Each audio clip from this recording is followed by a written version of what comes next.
So guys, I would like to announce the Dueling Tournament on the 23rd and the 24th of this month. The prize pool is going to be massive. We are not sure right now how we are going to do the distributions of the money. I do not want to announce a number right now, but just know that number, at the very least, will be over $20,000. The reason it's not 40, like I said earlier, is you might have two separate events and each one's 20. But right now it'll be over $20,000. So, if you'd like to compete and be part of this, keep your eyes out. Keep paying attention. There's going to be more information about this coming soon. And on the 23rd and 24th of this November, there's going to be people that are going to be able to win enough money to buy presents for all of their fucking family, all of their fucking friends, and everybody that they need for Thanksgiving and Christmas. Also, like, whenever I announce the $40,000 on the tournament, I want you guys to understand, I don't think I really made this clear. That wasn't a ceiling, that was the floor. How are you financing this? Through sponsoring and selling out? Like, what do you mean? That's exactly how we're financing it. Like, it's like a complicated, like, contractual thing. I don't really know how much I'm, like, really able to say.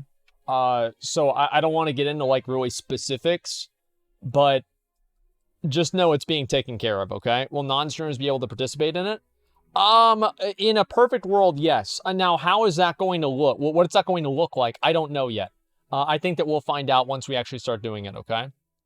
And it's called in-game toy sales? No, we're not doing that at all. I mean, it's your money. Well, no, I'm not, like, basically, I'm not taking...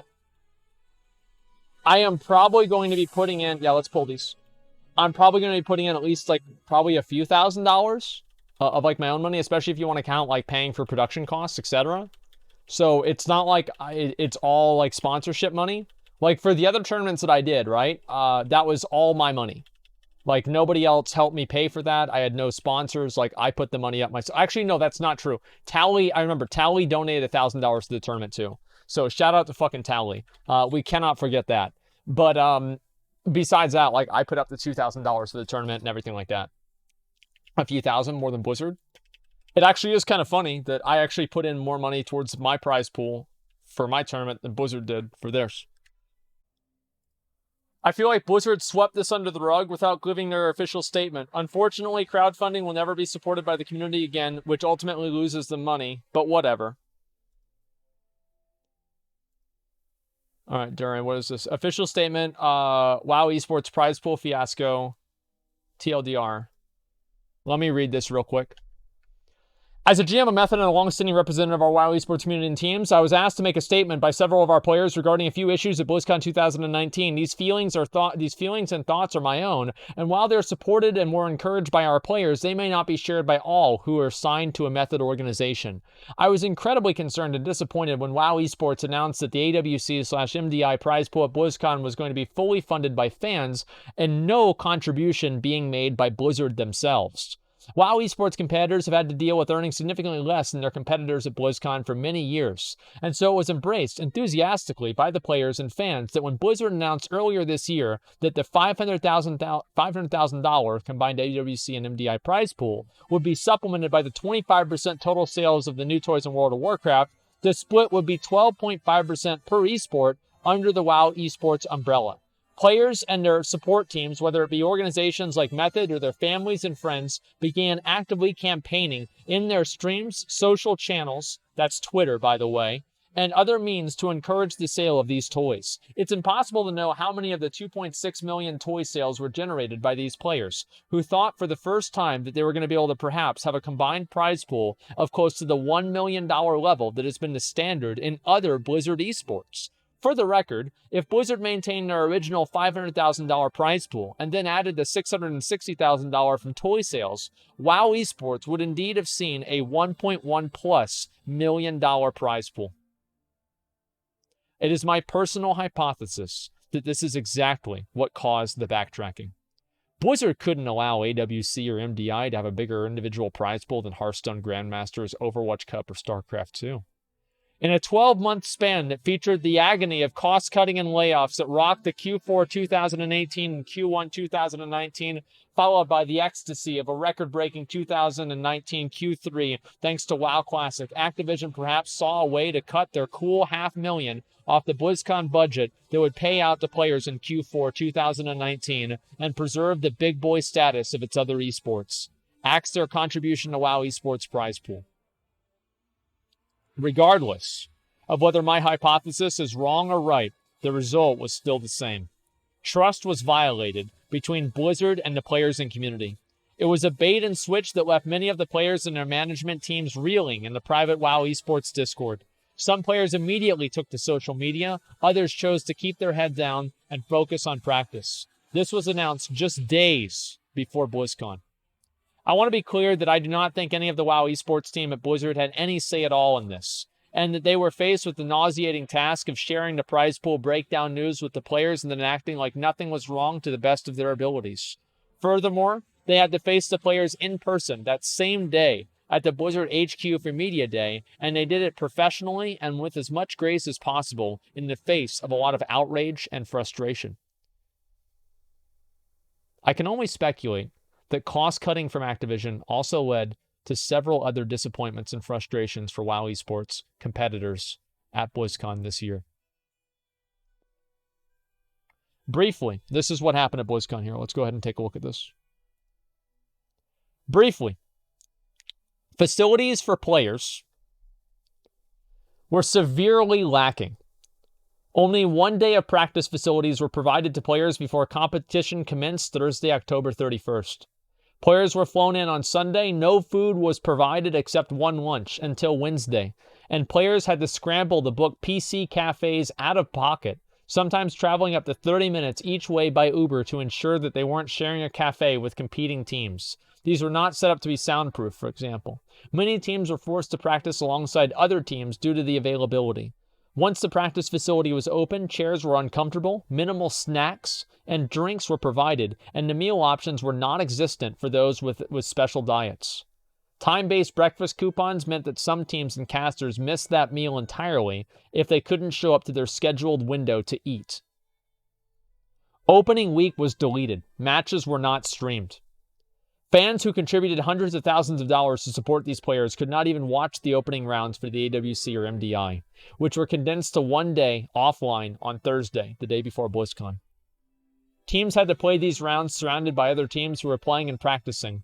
Organizations rely on their signed partners having visibility during competitions in order to secure sponsorships, and we were left with half of the event being behind closed doors.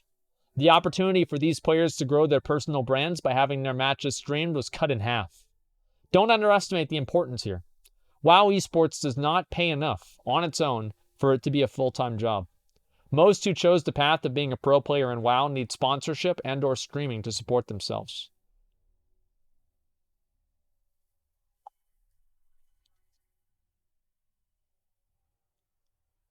Wow.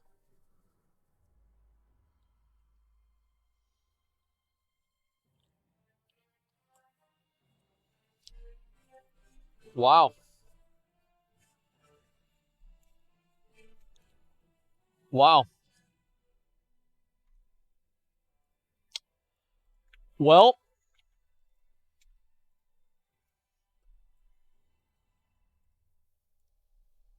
I'm not surprised. I'm not surprised at all.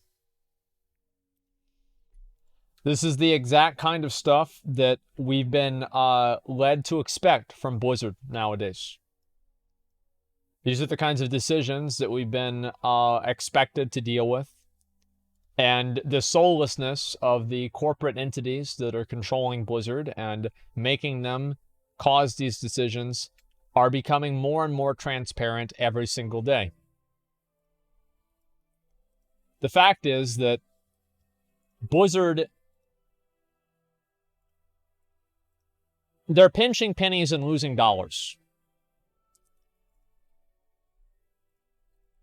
Blizzard has incorporated very, very little sponsorship comparatively to other more traditional esports organizations in order to promote their different events. There are some sponsors for BlizzCon directly, but the sponsors for the AWC and MDI are very few and far between. They don't spend enough time doing that, and at the expense of the players. Blizzard is too afraid to operate in traditional esports modes and different methods and common practices, and they do that at the expense of the players. This has been happening for years now.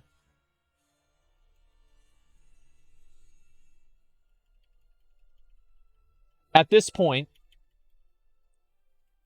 it's hard to know if we're ever really going to see a meaningful change. It really is. I don't know. I don't think so, honestly. Let's kill this one first. Yeah, it seems like Blizzard is so... It's a boring-ass esport. Well, the $2.6 million they raised doesn't necessarily say otherwise, but it says that at least some people disagree. Here's the problem. Here's what's stupid about Blizzard. Is Blizzard decided to basically take the $2.6 million, to take all of that money, and basically $2.1 million. And next year around, whenever they put out the toys to crowdfund again, they're going to lose more money than they would have been able to get if they had just put in the $500,000. So it's a very, very simple math equation. So you guys want to do the math? You guys like math? Everybody in here loves math, right? So you have the $2.1 million, right? Because the total price was $2.6 million. So 2.1 is 75% of 2.6. And then they're making a differential of $500,000 to make up for the difference that's not being added. So Blizzard is effectively saving $500,000. So if the loss in price and loss in cost of the different toys exceeds about $700,000, then the amount of money that they would have spent on just putting the money into the prize pool at the beginning to offset the consumer distrust would have actually been better for them, because they would have made more money in the long run. You see what I'm saying? They're stupid. It was actually a stupid decision, because less people are going to buy this next time around, and whenever less people buy it, every single person that doesn't buy it, that's 75% of that profit not going to Blizzard again. They're so stupid they don't even know what they're doing. It's embarrassing, honestly. Let's banish that one. Yeah, I can't believe they made that's such a dumb decision. Wow, esports are shitty to watch with shitty commentary. Here's the problem. It doesn't matter if you think they're shitty to watch or not. It's completely irrelevant. The point is that there is a large dedicated audience of people that want to support WoW esports and have been doing so for 10 years. Those people basically just got fucked. And after you get fucked, the last thing that you want to do is sign up to have it happen again.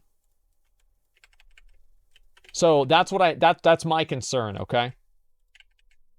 At least some people that's the case. I mean, obviously not with everybody. But yeah, for some people that is the case. Wow, esports are hard to watch. Yeah, listen, I understand that they're hard to watch, but like you cannot deny the fact that there are a lot of people that like watching them regardless if they're hard to watch. Like, of course, it's not as many people as Overwatch League, right? Because they're not buying, millions of dollars of embedding and boosting up their numbers artificially to make themselves feel better because they're doing something that's a disconnected product that doesn't basically resonate with any of the audience that they're trying to appeal to in a fucking esports thing by associating it with cities whenever esports is fundamentally based around not being part of that. But, whatever. What are the actual numbers on competitive WoW viewership? 20K.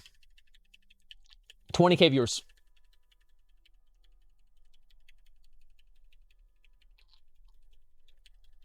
You guys want to do some math?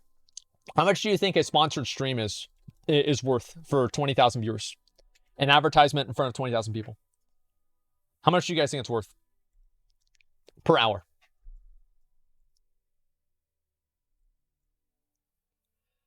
About $10,000. If you can stream a game for 10,000 people, or sorry, 20,000 people, they will pay you probably like, I don't know, $10,000 an hour. Something like that. So if you want to go by industry standards and expectations of the amount of money that different things cost, Blizzard is wasting their money. And they're losing money, even if WoW Esports isn't delivering the same numbers as Overwatch.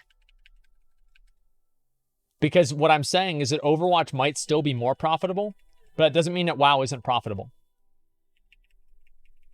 It's not stupid, it's brilliant. Guess why people buy the pets anyway? No, they won't. Like, a lot of the pets, I can guarantee you a lot of the pets, like, I promoted the pets, I bought the pets. If I thought this was what was going to happen, I would not have bought the pets. I think that a large enough percentage of the people that bought the pets, because the pets were definitely, the pets were marketed towards a invested part of their audience. And because the pets were marketed towards that invested part of the audience, well, then you're going to have a lot of those people that are going to be more sensitive to things that they consider deceptive. So I think that the decision is going to be more acutely felt with this pet than it would with just a traditional store mount, because the toys were specifically marketed towards people who, by the definition of them supporting the AWC and MDI, are more invested in the game. It was a stupid decision. Just like not fixing my camera. It was a stupid decision. Blizzard fucked up. I'll be glad to know whenever Blizzard realizes that and they decide to start doing things right. Didn't buy a camera after 2 months? Yeah, there it is. They exploit us to use our love of the game to steal money from us. How much did that toy cost? How much money they sold? They made $2.6 million. Which is like not a lot of money, but like I expected it to be more, honestly. But, you know, it is what it is.